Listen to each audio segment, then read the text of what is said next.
Welcome to Pain in the Grass, the official Lawn Pride podcast, where we dig deep into the real problems hiding in your yard. From weeds to grubs to mystery brown spots, we've got the dirt. Let's grow better together.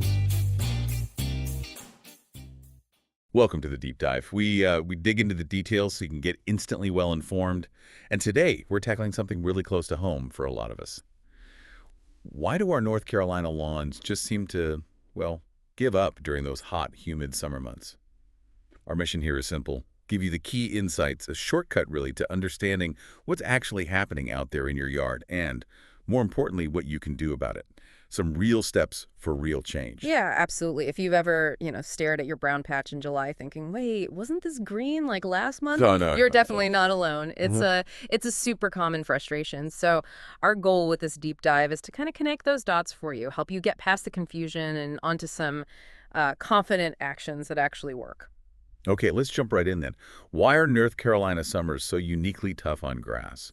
What's the main environmental thing happening? Well, it's really interesting. North Carolina is classified technically as a transition zone. Basically, we're right on the line, smack dab between the climates that cool season grasses love and the climates warm season grasses prefer. A transition zone. Oh, Okay, so that means stress. Exactly. Significant stress. For both types of grass, there are always sort of freighting conditions that aren't quite right.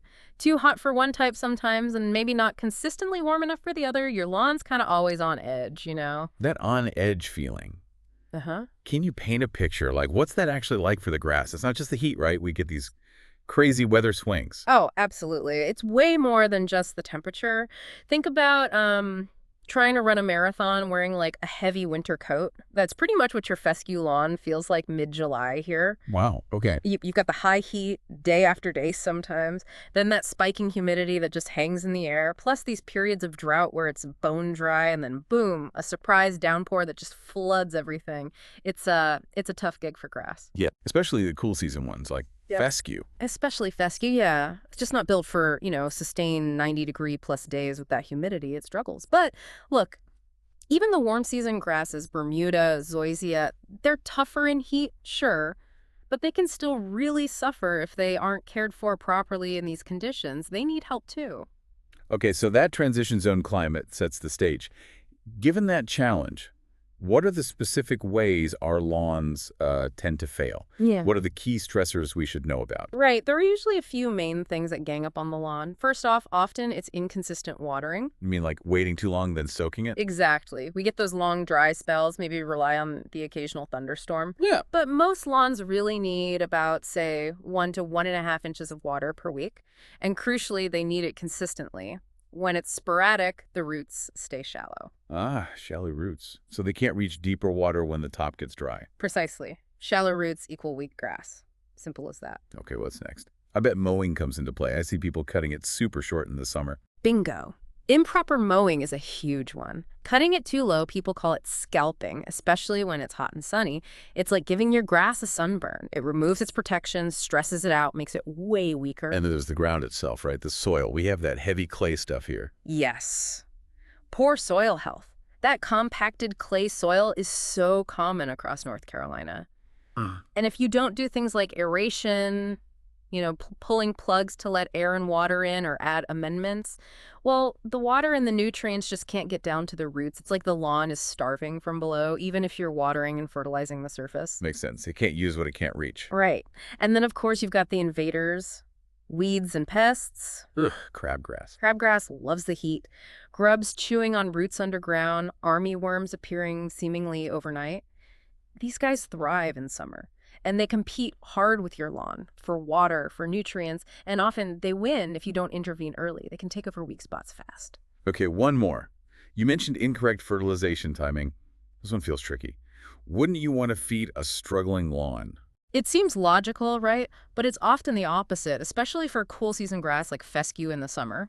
Trying to push growth with nitrogen fertilizer when it's already heat stressed is it's like making someone run sprints when they have the flu. It does more harm than good. So feeding it can actually stress it out more. It absolutely can. For fescue, the real feeding time, the power-up time, is in the fall. Summer feeding needs to be different, very strategic. Okay, this is great context. We know the problems, the why. So let's pivot. What can we actually do? What are the key actions for helping our lawns push through summer? Right, the action plan.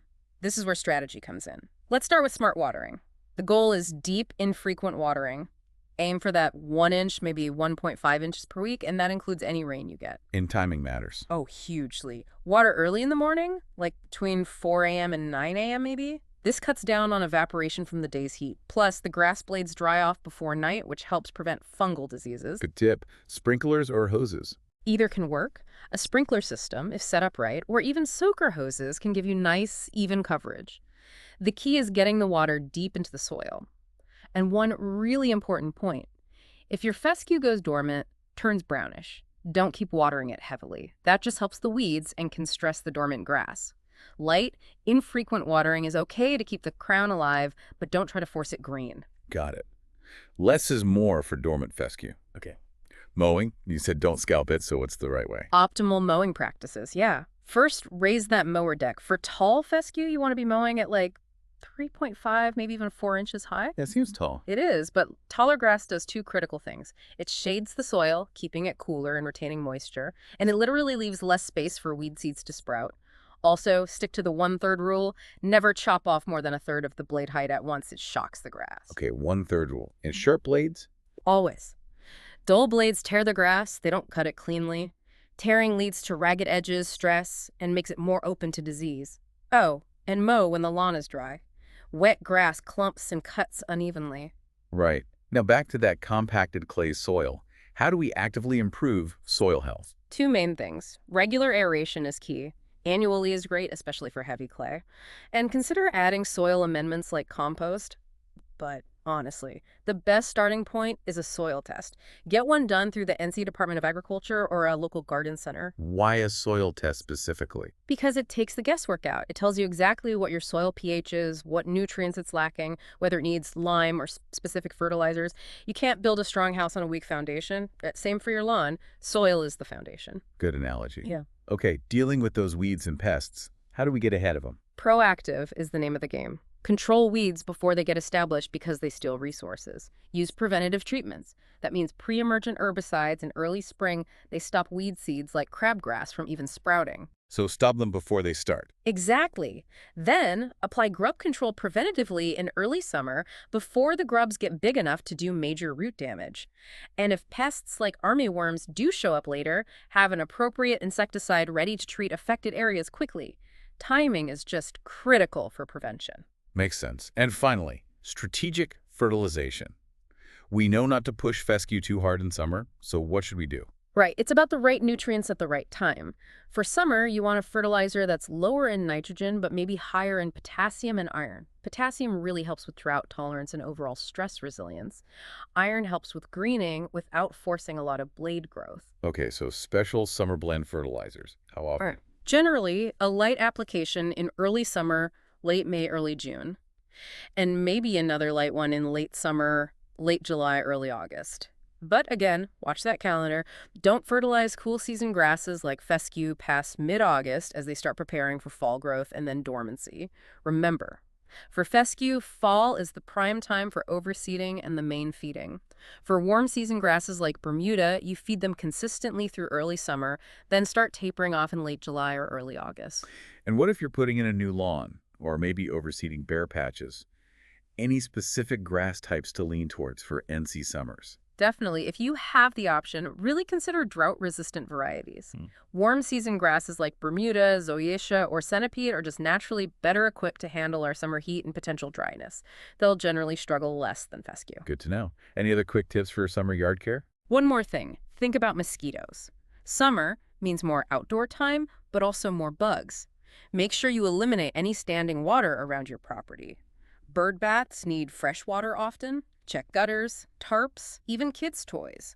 Don't give mosquitoes breeding spots. Great point. Okay, so pulling this all together, it's clear that our yards aren't just passive patches of green. They're living spaces, right? Places we relax, kids play, friends gather. It's really part of our home. Absolutely. And understanding why it struggles in our specific climate and then knowing these targeted actions you can take, It really can shift things. It can turn that source of summer frustration into something you're genuinely proud of. That knowledge really does empower you to make a difference. So thinking about everything we've dug into today, the unique challenges of the transition zone, the smart watering, the right mowing, the soil health, all of it, here's something to chew on. What's one small, manageable change you're going to make this week to help your own outdoor space do more than just survive the summer heat? What step will you take to help it truly thrive?